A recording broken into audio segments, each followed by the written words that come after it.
61 साल की उम्र में ठेला गाड़ी खींचते ये हाथ, मिट्टी में सने पैर, बोझा ढोते ये कंधे। मुरारी प्रसाद गुप्ता पिछले 40 साल से बिहार के एक छोटे से गांव में ठेला चला रहे हैं। यही इनकी रोजी रोटी है।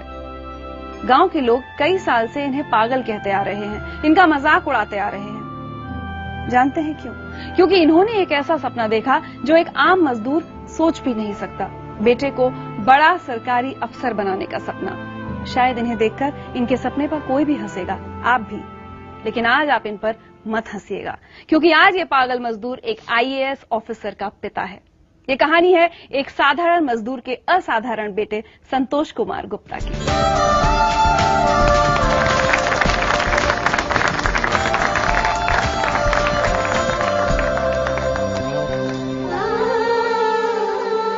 संतोष, हमारे देश में एक ठेला चलाने वाले का बेटा IAS बनने का सपना देखे, सुनकर हैरानी तो होती है।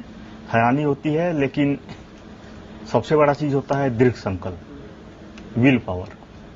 और IAS तो बहुत छोटी चीज है, अगर आदमी के पास विल पावर हो तो बहुत कुछ प्राप्त कर सकता है।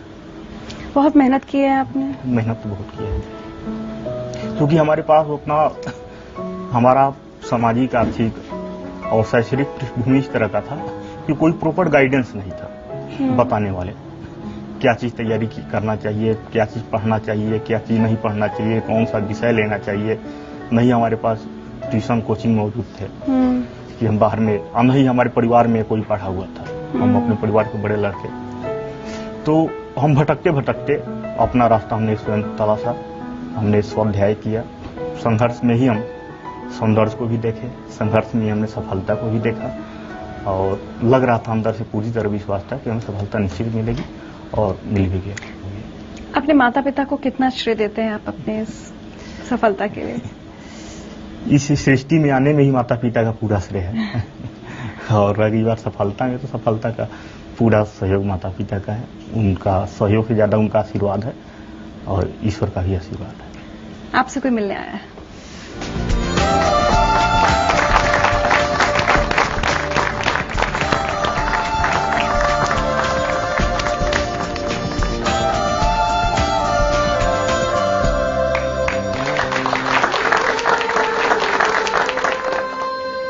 मुरारी जी, आज बेटे पर गर्व होता है? एकदम बहुत गर्व होता है, बड़ी खुशी मिली है। यहाँ पर हमको कैसे भागता यहाँ पहुँच गए। एक बात बताइए, कभी सोचा था कि बेटा हमारा सपना पूरा कर देगा? नहीं सोचे थे। ये पढ़ रहे थे तो हम कुछ 2-4 साल पहले के का उतना बड़ा आदमी के लड़का नहीं तैयारी कर पाए, तो रिक्शा ठेला चलाने वाले को लड़का कहाँ पढ़ पाएंगे। लेकिन इनका ख्वाब था बचपने से कि हम IAS करेंगे। लोग आसपास आपका मजाक भी उड़ाते थे गांव में, ये हाँ, कहते तो थे कि बावले वो हो, बेटे को भेज दिया पढ़ाने। मजाक तो सभी कोई, छोटा आदमी सभी कोई बड़ा आदमी हंसता है। अब तो अब आदमी कहता कि तुम्हारा लड़का IAS हो गया, ये कोई काम छोड़ दो मजदूरी वाला। हम कब कैसे छोड़ेंगे सर, बताइए कि हमको पैसा रहेंगे तब हम का खाएंगे, का पिएंगे। अभी तो तनख्वाह तो नहीं मिल रहा है, हम छोड़ दें। अभी परिवार को लेकर चलना है, इन्हीं को खर्चा देना पड़ता है। आपको ऐसा नहीं लगता कि अब मेरा बेटा इतनी बड़ी सरकारी नौकरी में चला गया है? एकदम ठीक है, अभी लगता है, लेकिन लगता है विश्वास। कुछ दिन पहले बोला थे कि हमारा IAS लिखा, तो वो हमको विश्वास नहीं होता था। आपको विश्वास नहीं हुआ? नहीं होता था। हम ऐसे लोग कहते हैं कि तुम्हारा लड़का कलेक्टर बन गया, कलेक्टर बन गया। अभी लोग कहते हैं कलेक्टर बन गया, तो काम हम भी कलेक्टर क्या होता है हम तो जन्म नहीं करते हैं।